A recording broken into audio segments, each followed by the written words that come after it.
What if I told you that a single football tournament is about to cost more money than the entire GDP of some countries? We're talking $11 billion, and it's not just a number. It's a story about ambition, power, politics, and the beautiful game going bigger than it ever has before. Welcome. Today we're breaking down exactly how FIFA 2026 became the most expensive World Cup in human history. Let's start with the basics. The FIFA World Cup has always been expensive, but 2026 is different. This isn't one country hosting, this is three. The United States, Canada, and Mexico came together in a historic joint bid. And that decision alone changed everything about the scale and the cost of this tournament. 16 cities, 16 stadiums, 3 nations, 1 trophy. The logistics alone are staggering. Now let's talk infrastructure. This is where the billions really start to add up.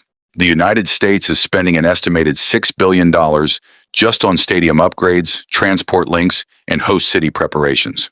Cities like New York, Los Angeles, Dallas, and Miami are transforming their infrastructure to welcome millions of football fans from every corner of the world. And here's something fascinating. Most of these stadiums already exist. They were built for American football. But converting them for the beautiful game, that costs hundreds of millions of dollars per venue. New grass, new dimensions, new seating configurations, nothing is cheap at this level. Then there's the prize money. FIFA announced a total prize pool of $1 billion for the 2026 World Cup. Just let that sink in.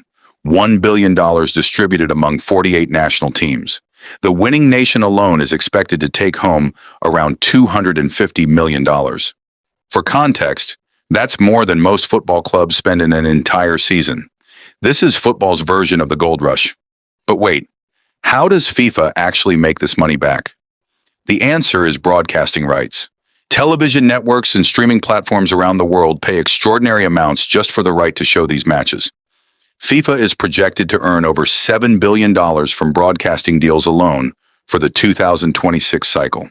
Every goal, every save, every heartbreak, all of it is worth billions to networks fighting for your attention. Sponsorship adds another layer. Global brands like Adidas, Coca-Cola, and Hyundai pay hundreds of millions to have their logo associated with the World Cup name. Because at this level, the World Cup isn't just a tournament, it's the most watched sporting event on planet Earth. Here's an interesting fact most people don't know. The 2026 World Cup will feature 104 matches, compared to just 64 in previous tournaments. More matches means more tickets sold, more broadcasting hours, more sponsorship inventory, and ultimately, more money flowing through the entire football ecosystem. 48 teams, 104 matches, $11 billion. This is not just the biggest World Cup ever. It is the biggest sporting event ever attempted in modern history. So why does this matter to you as a football fan? Because this money doesn't just disappear into boardrooms. It flows into football development programs around the world. It funds youth academies in Africa, Asia, and South America. It helps smaller football nations build the infrastructure to compete at the highest level. The dream of a kid in Senegal or Indonesia or the Philippines, that dream gets a little closer every time the World Cup grows bigger. The 2026 World Cup is more than a tournament. It is a statement.